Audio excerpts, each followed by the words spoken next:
जिस समय राजा पृथ्वीराज चौहान दक्षिण में चालुक्यों, उत्तर में जम्मू एवं कांगड़ा के राजाओं, पूर्व में चंदेलों एवं उत्तर पूर्व में गाहड़ वालों से उलझा हुआ था, उस समय पश्चिमी दिशा में अफगानिस्तान से आए हुए तुर्क भारत में बड़ी तेजी से अपना विस्तार कर रहे थे। भारत में तुर्कों के आक्रमण के इतिहास में प्रवेश करने से पहले हमें तुर्कों के इतिहास पर एक दृष्टि डालनी चाहिए। तुर्कों के पूर्वज हूण थे तथा वे चीन की पश्चिमोत्तर सीमा पर रहते थे।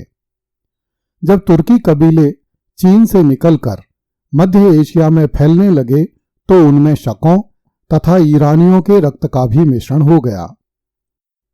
जिस समय अरब में इस्लाम का उदय हुआ उस समय तुर्क एक बर्बर जाति के रूप में संगठित थे तथा उनका सांस्कृतिक स्तर अत्यंत निम्न श्रेणी का था। वे खूंखार और लड़ाकू थे। युद्ध से उन्हें स्वाभाविक प्रेम था।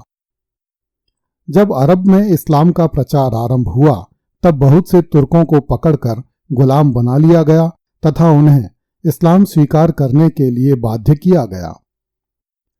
लड़ाकू होने के कारण गुलाम तुर्कों को अरब के खलीफाओं का अंगरक्षक नियुक्त किया जाने लगा।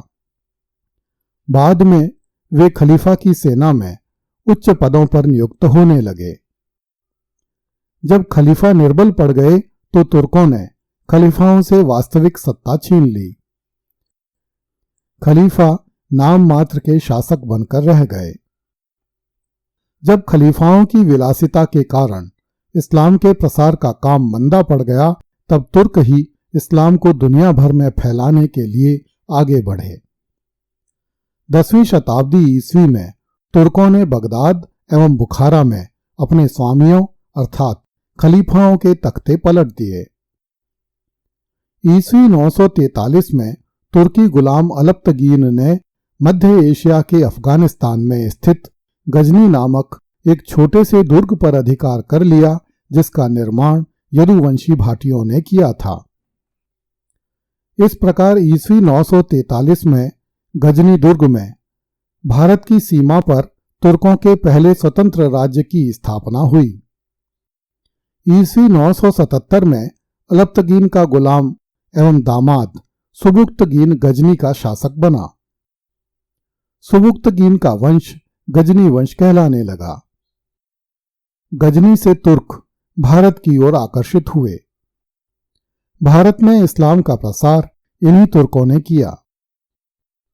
माना जाता है कि अरबवासी इस्लाम को अरब से कार्डोवा तक ले आए, ईरानियों ने उसे बगदाद तक पहुंचाया और तुर्क उसे दिल्ली ले आए।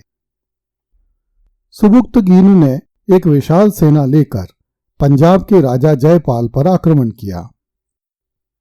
राजा जयपाल ने उससे संधि कर ली तथा उसे 50 हाथी देने का वचन दिया, किंतु बाद में जयपाल ने संधि की शर्तों का पालन नहीं किया। इस पर सुबुक्तगीन ने भारत पर आक्रमण करके लमगान को लूट लिया। ईस्वी 997 में सुबुक्तगीन की मृत्यु हो गई। सुबुक्तगीन के उत्तराधिकारी महमूद गजनवी ने गजनी के छोटे से राज्य को विशाल साम्राज्य में बदल दिया जिसकी सीमाएं लाहौर से बगदाद तथा सिंध से समरकंद तक विस्तृत थीं। गजनवी के भारत पर आक्रमणों की चर्चा हम इस धारावाहिक की अनेक कड़ियों में कर चुके हैं। ईस्वी 1030 में महमूद की मृत्यु हो गई, किंतु उसके उत्तराधिकारी पंजाब के काफी बड़े हिस्से को अपने अधीन बनाए रखने में सफल रहे।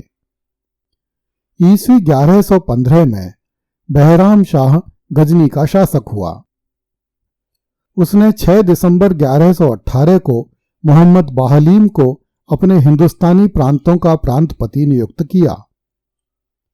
ईस्वी 1119 में बाहलीम ने अपने सुल्तान बहराम शाह से विद्रोह करके स्वयं को स्वतंत्र शासक घोषित कर दिया। तबकात नासिरी तथा तारीख फरिश्ता में लिखा है कि बाहलीम ने पंजाब से दक्षिण की ओर बढ़कर नागौर पर अधिकार कर लिया। उसने नागौर दुर्ग में कुछ निर्माण करवाया तथा अपनी स्थिति मजबूत की। उस समय नागौर चौहान शासक अजय राज के अधीन था, जो कि पृथ्वीराज प्रथम का पुत्र था।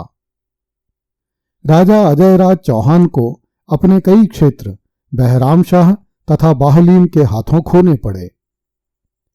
बाहलीम ने अपना खजाना और अपनी सेना नागौर में केंद्रित कर लिए तथा यहां से वह आसपास के भूभागों पर चढ़ाई करने लगा। छोटी मोटी सफलताओं से बाहलीम के हौसले बुलंद हो गए तथा उसने अपने स्वामी बहराम शाह पर चढ़ाई कर दी। बहराम शाह ने विशाल सेना लेकर बाहलीम का सामना किया। मुल्तान के निकट बाहलीम परास्त हो गया तथा अपने 10 पुत्रों के साथ युद्ध क्षेत्र छोड़कर भाग खड़ा हुआ।